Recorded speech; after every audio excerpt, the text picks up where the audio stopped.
Bonjour à toutes et tous, merci d'être avec nous.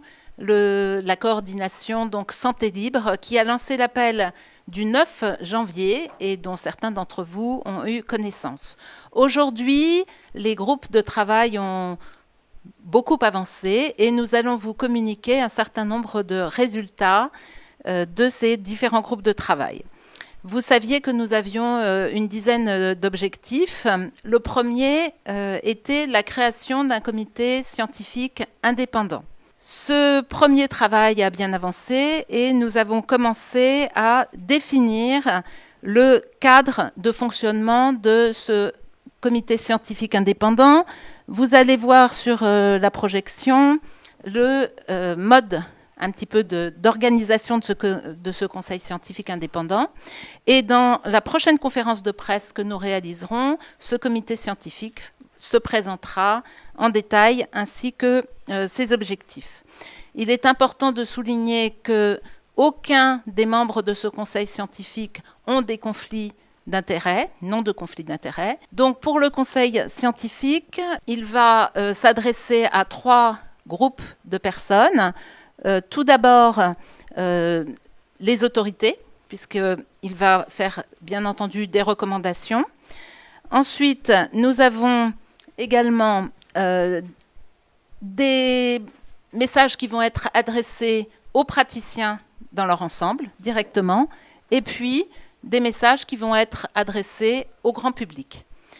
Le conseil scientifique va se nourrir de différentes informations et du travail qui va être réalisé par les différents groupes que la coordination a constitués, avec différentes cellules, comme vous pourrez le voir sur ce schéma. Les résultats de ces productions seront donc mis en valeur.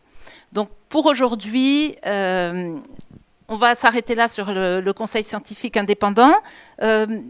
La description du fonctionnement a fait l'objet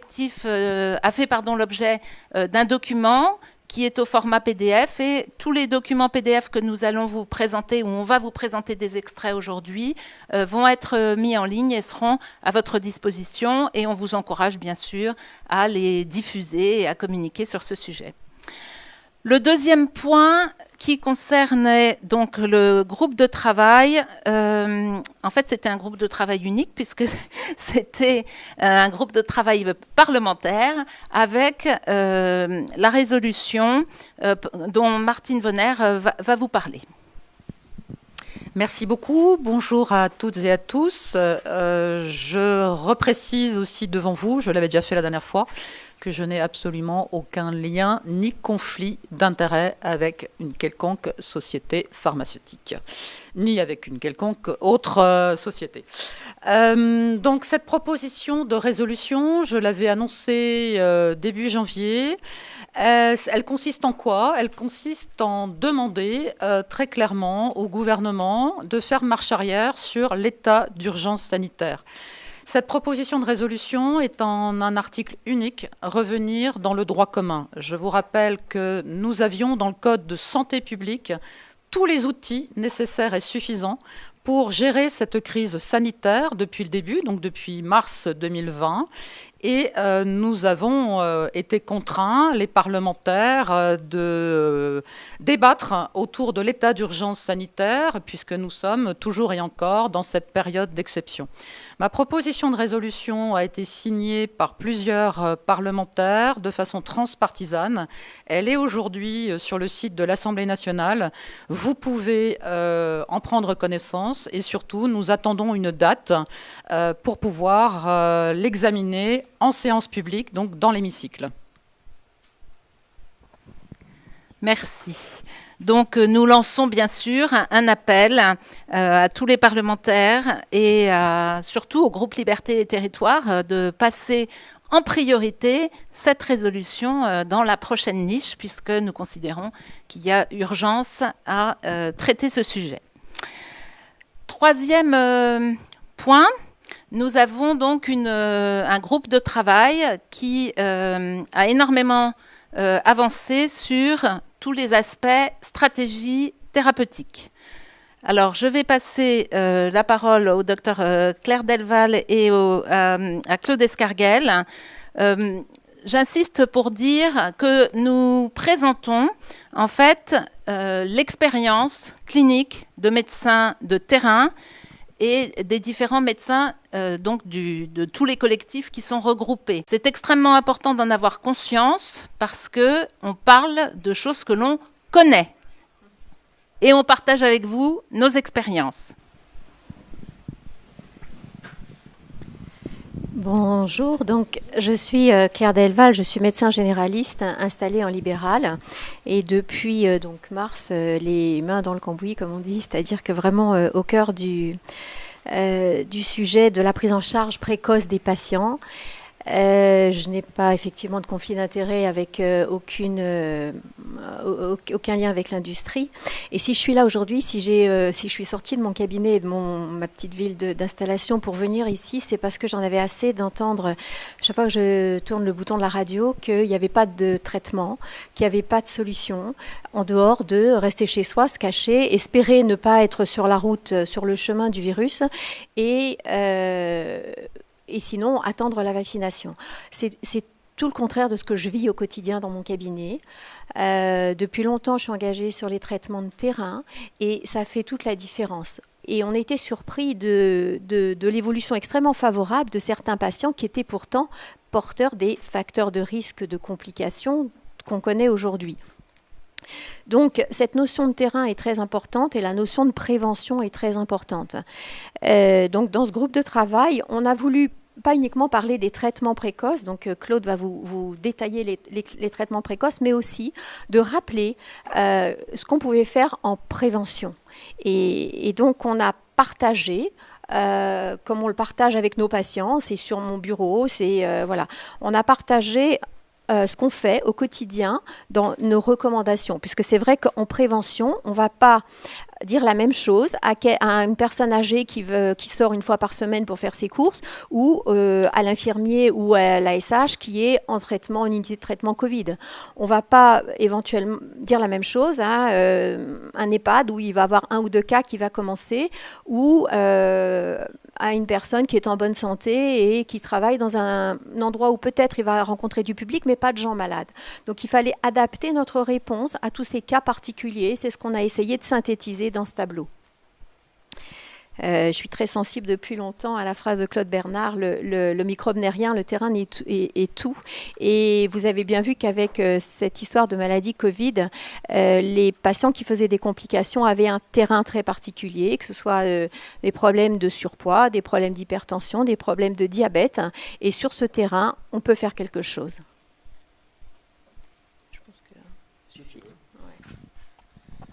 Merci Claire, je me présente, Claude Escarguel, le microbiologiste, ancien hospitalier, ancien président du syndicat des praticiens des hôpitaux généraux. Voilà, je suis amené à vous parler du traitement et je voudrais quand même rappeler que depuis le début de l'épidémie, on entendait une phrase qui était donnée par les autorités sanitaires, alias M. Véran, M. Salomon, Karine Lacombe et M. Bouet du Conseil de l'Ordre, il n'y a pas de traitement. Et deuxièmement, il ne faut surtout pas utiliser d'antibiotiques. Et ça m'a rappelé un article de l'Express qui avait parlé récemment de complotistes. Qu'est-ce qu'un complotiste? C'est quelqu'un qui affirme des choses sur des croyances sans jamais les avoir démontrées. Or là, nous sommes exactement dans la même situation. Ces gens ont affirmé des croyances sur une maladie nouvelle dont ils ne connaissaient rien. Et les premiers qui ont commencé à traiter, au contraire, ont été, disons, rejetés.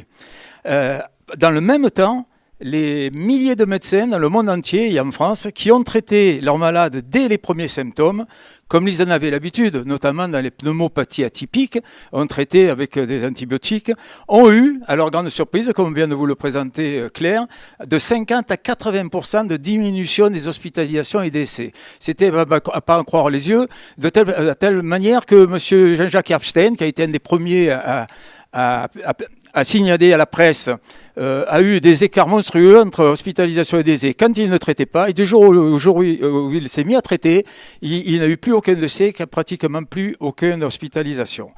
Et ce qu'on voudrait dire, c'est que ces traitements ramènent le Covid à peu près au niveau d'une grippe, c'est-à-dire avec une mortalité et une létalité qui ne nécessite pas de confiner et d'arrêter un pays tout entier. Et ce qu'il faut savoir, parce que c'est que seuls les médecins de ville sont capables d'être crédibles sur un traitement précoce, puisque c'est les seuls qui voient leurs malades pendant la phase virale. Or, c'est dans cette phase-là que le traitement est efficace. Dès que le malade traîne trop longtemps chez lui, comme il leur a été recommandé par les autorités sanitaires, de ne pas bouger, de prendre du Doliprane et d'attendre que ça se complique, malheureusement, ils en arrivent à la phase inflammatoire. Et à ce moment-là, à l'hôpital, on ne peut plus rien faire au niveau de la chute de la charge virale. Donc les traitements ambulatoires précoces ne sont plus efficaces. Donc tous les gens qui vous diront qu'en milieu hospitalier, ça ne marche pas, je pense qu'ils ne peuvent être crédibles sur la validation ou l'invalidation de ce traitement.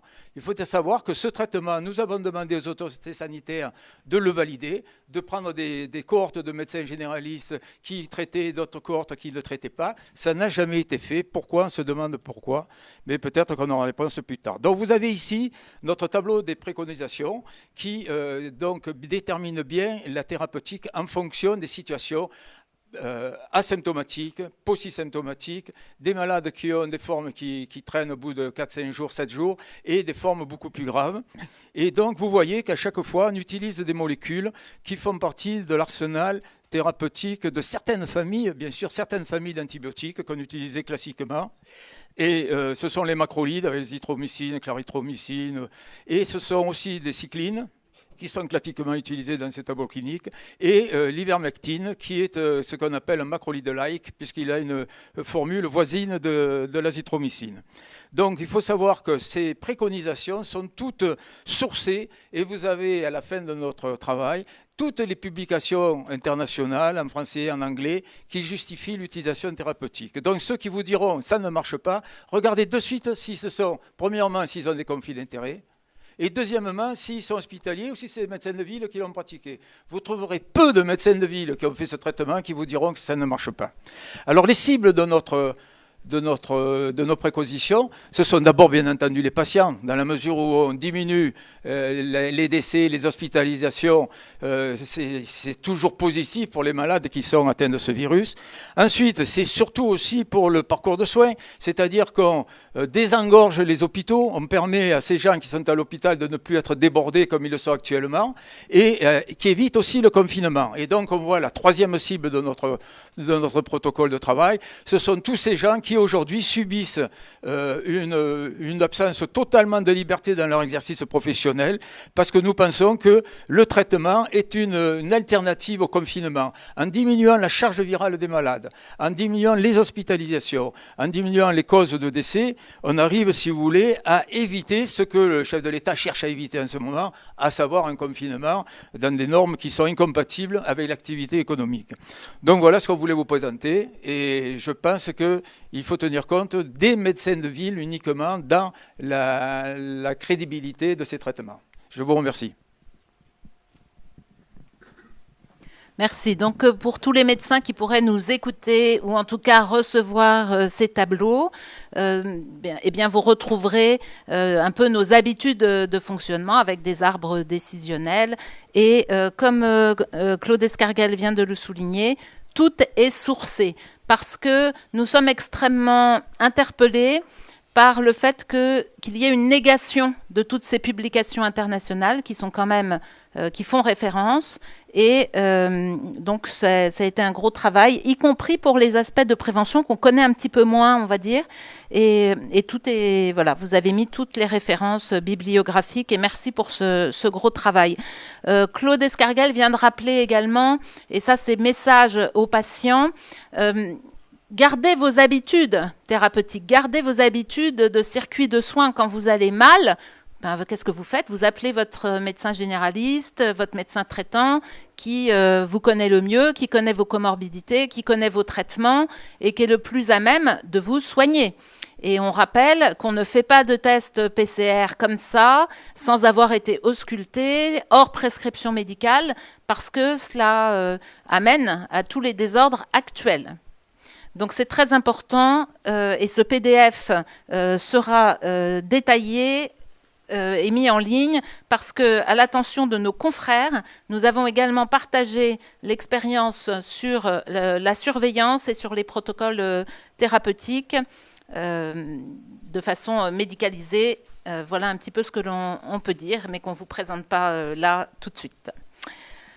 Le groupe de travail suivant, c'est le groupe sur la thématique des vaccins. Et c'est Vincent Reliquet qui va débriefer le travail du groupe. Bonjour à tous. Vincent Reliquet, je suis médecin généraliste. Je suis aussi le rédacteur en chef du site msib.org, qui s'occupe essentiellement de toutes les dysfonctions des systèmes médicaux et des produits de santé. Vous savez que la problématique vaccinale est un sujet mondial.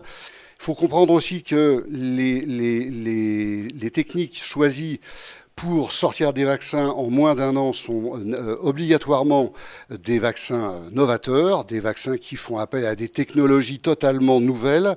Et naturellement, il faut bien être persuadé que dès lors qu'un vaccin n'a pas été testé de manière conventionnelle sur 5 à 10 ans de développement, on peut s'attendre à avoir des réveils douloureux dans les semaines qui suivent leur mise sur le marché.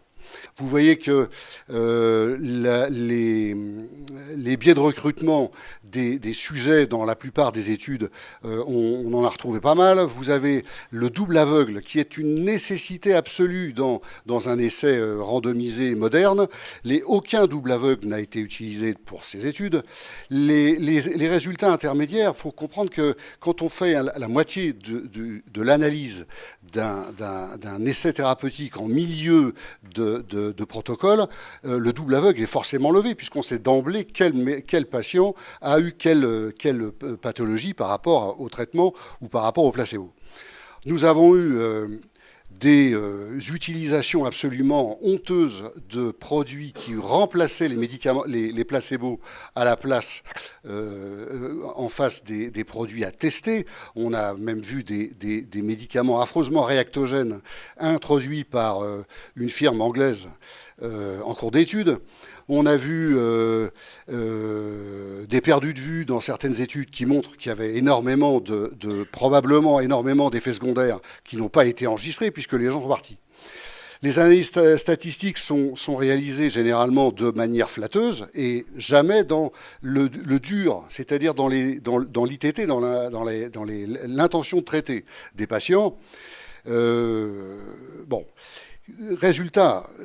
Aujourd'hui, c'est compliqué. Vous avez bien compris que si on veut, maintenant que les premières doses vaccinales ont été délivrées dans le monde entier, à partir de 2 à 3 produits, maintenant on n'a plus qu'à attendre que spontanément les effets indésirables graves soient signalés aux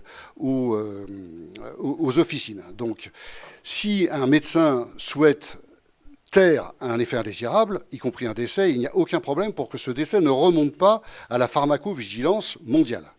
Aujourd'hui, nous avons, alors de manière certaine, 438 décès en Europe qui sont plus ou moins à rapporter à la vaccination Covid. Il faut bien comprendre qu'à partir du moment où vous prenez une personne âgée ou une personne fragile et que dans les suites immédiates, cette personne présente un décès, il sera très facile de ne pas imputer le décès à la vaccination et de l'imputer à la maladie ou au grand âge.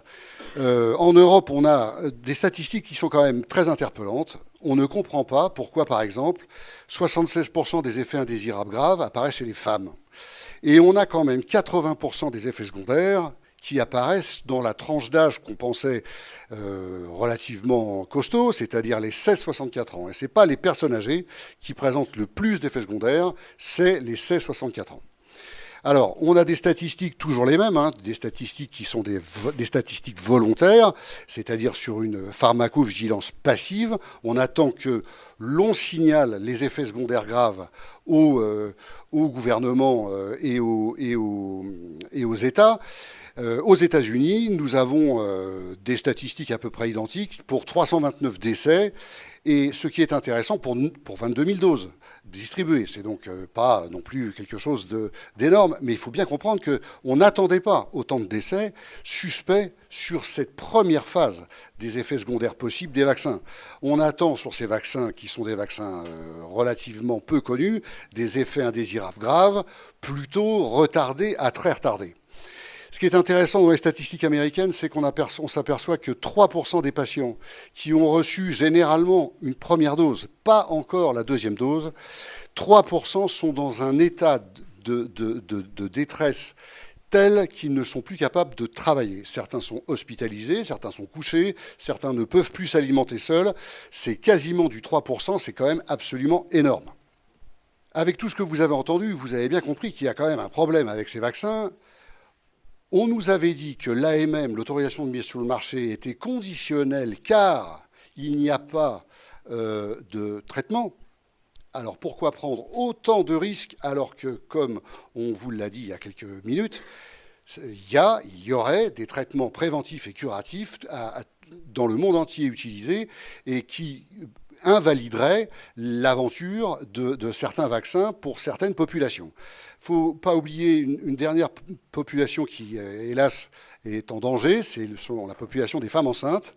Je dois rappeler que tous les industriels actuellement dont les produits sont sur le marché, tous ont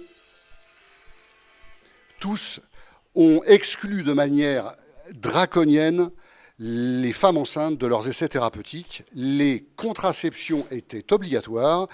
C'est allé au-delà puisqu'on a réclamé à ce que les hommes en période d'activité génitale n'aient pas de rapport sexuel pendant les 28 jours qui suivent les injections vaccinales avec des femmes en période d'activité génitale. Donc il nous paraît totalement surréaliste d'inclure des femmes enceintes dans un protocole de vaccin anti-Covid alors que pas un seul industriel a voulu s'intéresser au problème. Voilà, donc nous resterons extrêmement mobilisés sur ce qui nous reste, c'est-à-dire la surveillance des effets secondaires, la surveillance des mutants variants qui peuvent apparaître encore de manière régulière. Et vous l'avez bien compris, en France, nous n'avons pas commencé la vaccination à la deuxième dose et nous craignons naturellement une kyrielle d'effets indésirables graves bien supérieure à la première vague de ce qu'on a repéré depuis maintenant 6 semaines. Et bien entendu, nous continuerons à avoir un regard extrêmement vif sur le problème. Tout ce que je vous ai dit aujourd'hui sera... vous pouvez retrouver tous ces chiffres dans les parutions que nous allons publier. Je vous remercie. Je passe la parole à Martine Vonner. Merci beaucoup pour cette présentation et cette mise au point tout à fait complète. Peut-être dire au nom de tous, les choses soient très claires, nous ne sommes pas du tout anti-vaccins. Je crois qu'il faut vraiment le redire, le préciser.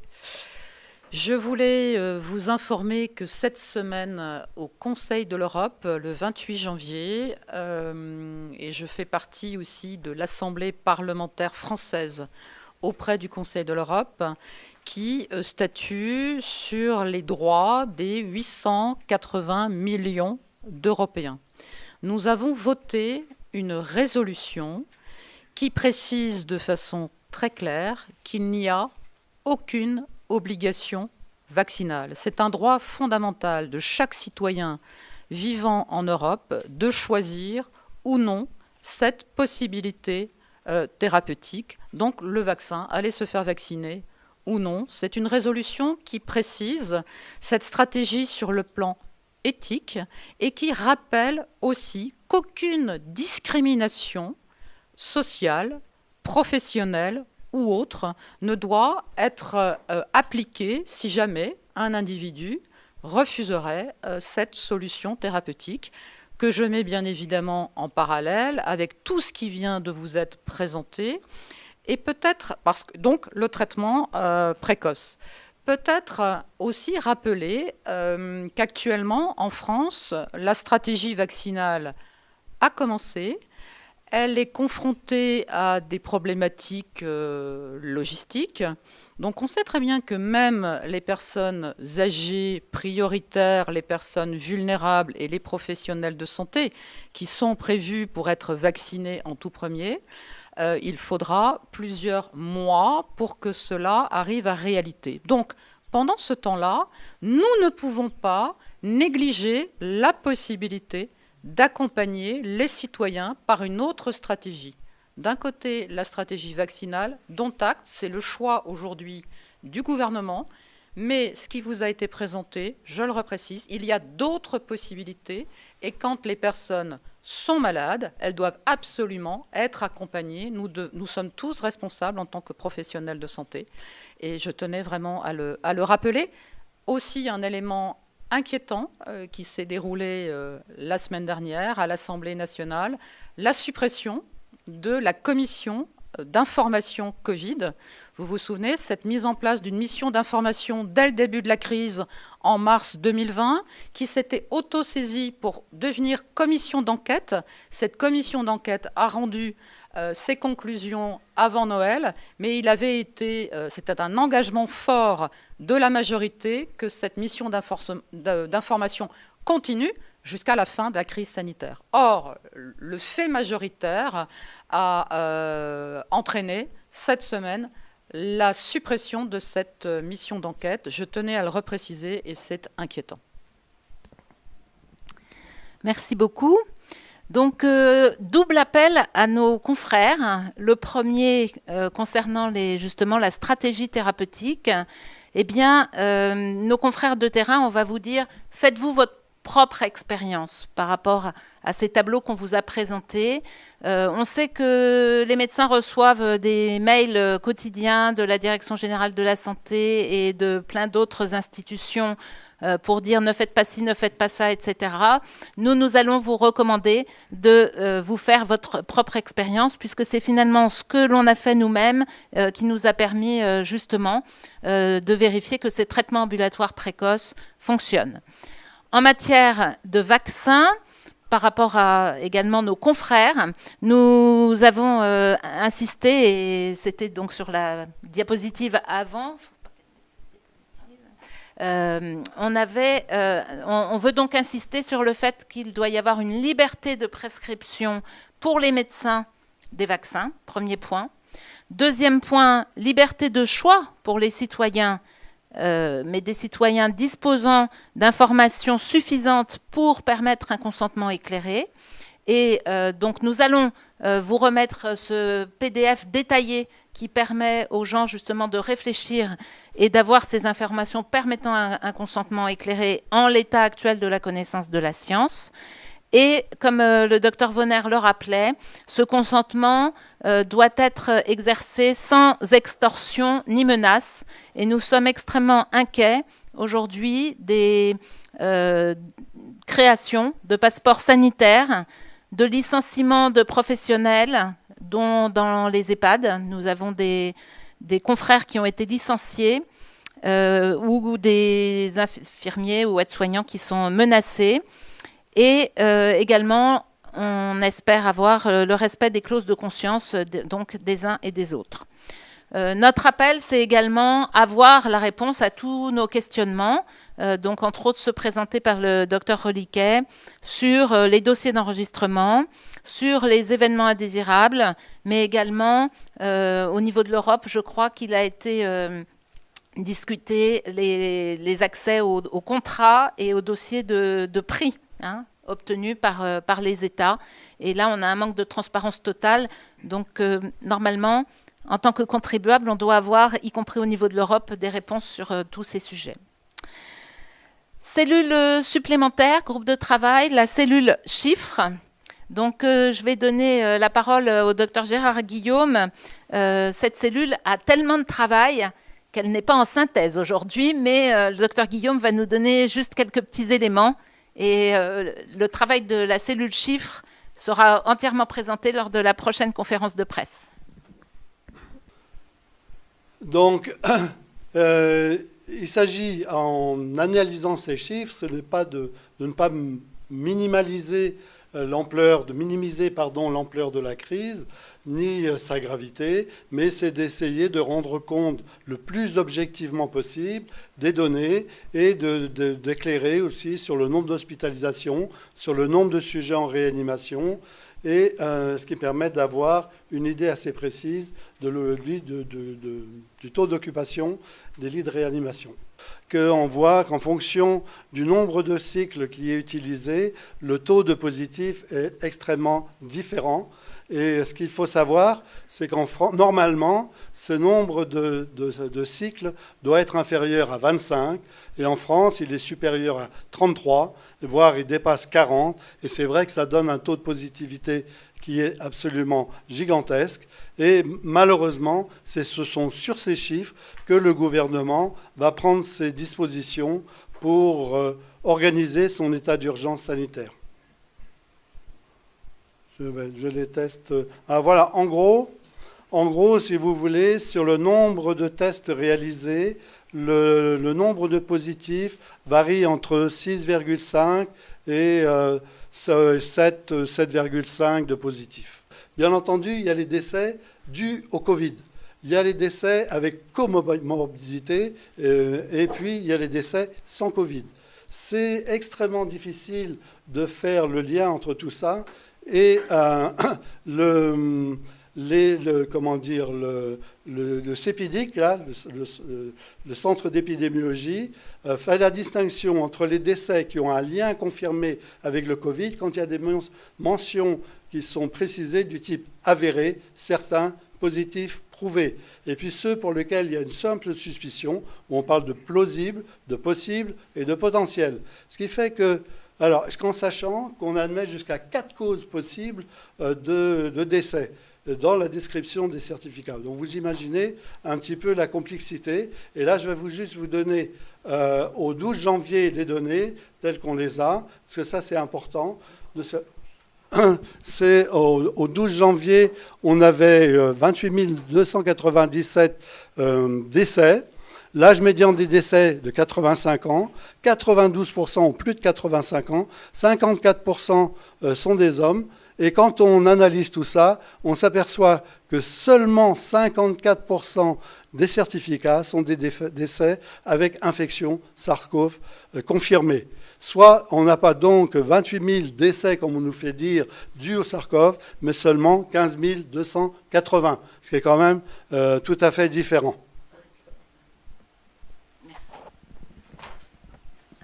Alors, vous avez vu que Gérard est passionné du sujet, mais il y a beaucoup de choses à dire, mais ça va faire l'objet de la prochaine conférence de presse parce que Gérard ne travaille pas tout seul. Il y a également des mathématiciens donc dans ce groupe. Il y a d'autres personnes et d'autres chiffres qu'il faut que l'on vous donne et on voudrait faire ça au calme. Donc, vous donnez les bons chiffres, mais finalement, on va retenir ça. Hein. Au 12 janvier, la réalité de l'état de patients décédés de SARS-CoV-2, c'est en gros la moitié de ce qui est annoncé officiellement. Hein. En gros, ça correspond à la moitié de ce qui est annoncé. Et effectivement, ce qui est très perturbant, ce sont les méthodes d'analyse, les chiffres qui sont différents selon les sources, y compris les sources de l'État. Et point très important aussi, c'est l'omerta qu'il y a manifestement sur la publication d'un certain nombre de chiffres, puisqu'on a du mal à avoir accès, par exemple, aux PMSI, qui sont donc des fiches que les médecins remplissent au niveau hospitalier avec les causes de décès, les comorbidités, etc. Et ces fiches-là, par transparence, devraient nous être fournies et on n'a pas accès à tout cela. Donc, votre cellule creuse tous ces sujets et voilà, elle fera l'objet d'une grande communication avec beaucoup de diapositives et de schémas sur la prochaine conférence. Nous avions donc Louis Fouché qui était avec nous, qui devait mais malheureusement qui a dû prendre son train Et donc, je vais communiquer à sa place le sujet qui était le sujet suivant, c'est l'importance de l'information des populations. Alors, d'abord, il y a une population, c'est la population médicale, parce que depuis l'appel qu'on a lancé du 9 janvier, il faut que vous sachiez que nous sommes inondés de messages de confrères et consoeurs, même si déjà nous sommes, nous, très nombreux, mais nous sommes inondés de messages où les gens témoignent de leur solitude, de leur incompréhension justement de cette situation, et beaucoup de médecins sont heureux de pouvoir finalement échanger avec nous et échanger grâce au maillage territorial qui a été mis en place par Réinfo Covid. Donc nous avons une cellule, les médecins parlent aux médecins, avec des groupes de travail au niveau départemental qui sont en train de se constituer de façon extrêmement active. Donc ça, c'est un premier point. Donc appel éventuellement à nos confrères qui nous entendent. Si vous vous en sentez seul, et justement, ou si vous voulez partager vos expériences, ou si vous êtes même menacé par les conseils de l'ordre, parce qu'en ce moment, c'est ce qui arrive beaucoup, il y a beaucoup de convocations et beaucoup de menaces, eh bien, rejoignez ces groupes entre pairs, c'est extrêmement important. Et autre maillage important mis en place par Réinfo Covid, également un maillage soignant, entre soignants, puisqu'on a, nous, ce qu'on peut témoigner au niveau du collectif, laissons les médecins prescrire, énormément d'infirmiers, d'aides-soignantes qui, là aussi, ont signé le manifeste La 4e Voie, sont interpellés de ce qui se passe en milieu hospitalier, etc. Donc c'est important que, voilà, qu'on se parle entre nous, et même qu'on assure du soutien, parce que beaucoup de confrères, au-delà de la peur, même sont dans des états un peu dépressifs, il faut le dire, ou les gens du milieu hospitalier également, parce qu'il y a eu beaucoup de fatigue, mais aujourd'hui, c'est extrêmement complexe la situation à vivre, et beaucoup de gens ont besoin de soutien. Donc à la fois groupe de soutien, groupe d'échange d'expérience. Nous allons passer la parole de nouveau au docteur Vonner, qui va nous faire un petit peu la synthèse et les conséquences, les conclusions qu'on tire de toutes ces évaluations. Merci Violaine. Alors en effet, dans ce moment qui va être un peu solennel, je vais reprendre essentiellement ma casquette de parlementaire pour vous redire à quel point le contexte que vivent et que vous vivez tous, contexte surréaliste depuis le début de cette crise, depuis février-mars 2020, avec Violaine Guérin parlait de la souffrance psychique de nos confrères, mais les citoyens aujourd'hui vont mal, quel que soit l'âge, quelles que soient les filières professionnelles, les restaurateurs, les barman, les gens, les artistes des filières du vivant, les étudiants, toute cette jeunesse aujourd'hui qui n'a pas accès aux universités. Et on a appris récemment que les universités resteraient fermées en présentiel jusqu'en juin. Donc cette situation qu'on connaît tous, qui est très déstabilisante, doit devoir s'arrêter. Nous sommes sur le plan légal et nous sommes ici toujours extrêmement attentifs à faire vivre le droit et ce cadre légal. Sur le plan de la législation, je vous le rappelle, depuis le 23 mars 2020, nous fonctionnons en France sous un régime d'exception, le régime de l'état d'urgence sanitaire, qui a glissé tout doucement avec tous ces épisodes itératifs de confinement, de déconfinement, de couvre-feu à horaires variables, d'autorisation de déplacement et j'en passe, véritablement vers un état d'urgence sécuritaire. L'Assemblée parlementaire, aujourd'hui, dysfonctionne totalement sous ce régime d'état d'urgence et la démocratie, je pèse mes mots, est véritablement bafouée depuis 11 mois en France. En tant que parlementaires, nous ne pouvons pas dans notre travail quotidien, qui est celui de l'évaluation et du contrôle de l'action du gouvernement, agir comme on devrait le faire, puisqu'il y a, pour des mesures sanitaires, un fonctionnement à 50% de présence des parlementaires. Ce que nous avons l'habitude de faire aussi, c'est d'aller défendre nos amendements. Et là, vous avez bien compris que l'état d'urgence sanitaire, qui est en train d'être prolongé jusqu'au 1er juin, tout se passe en commission des lois. Et dès que vous n'êtes pas commissaire aux lois, comme moi qui suis commissaire aux affaires sociales, nous ne pouvons pas aller défendre les amendements. Et au fond, nous sommes élus et nous sommes la représentation des citoyens sur les territoires.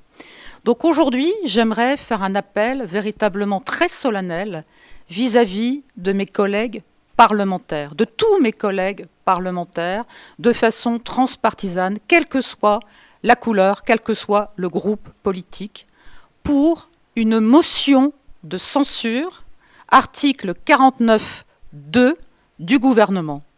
Nous sommes face aujourd'hui à un président qui a été élu, qui a mis en place un gouvernement en qui, nous les parlementaires, nous ne pouvons plus avoir confiance.